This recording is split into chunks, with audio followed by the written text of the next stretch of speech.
মির্জা ফখরুল সাহেব বাংলাদেশের রাষ্ট্রপতি হয়েছে, মহামান্য রাষ্ট্রপতি।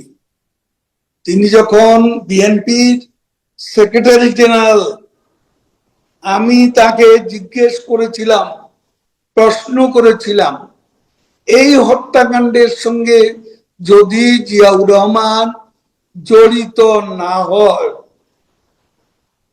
তাহলে হত্যাকারীদের নিরাপদে বিদেশে যাওয়া, বিভিন্ন দূতাবাসে চাকরি দিয়ে তাদেরকে পুরস্কৃত করা, এই কাজটি কে করেছে?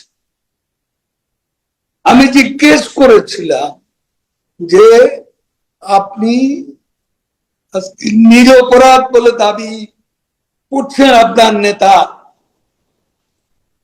খন্দকার মুস্তাকের যে ইন্ডেমনিটি অর্ডিন্যান্স, সূর্য সন্তান সোকল খুনিদের বিচার হবে না, এই মর্মে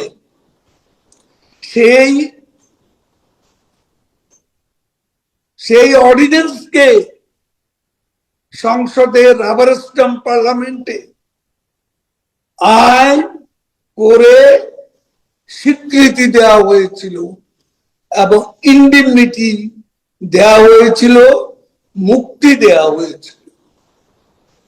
এটা কেন? সে প্রশ্নের জবাব ফখরুল সাহেব দিতে পারেননি। আজ তো তিনি রাষ্ট্রপতি হয়ে আছেন।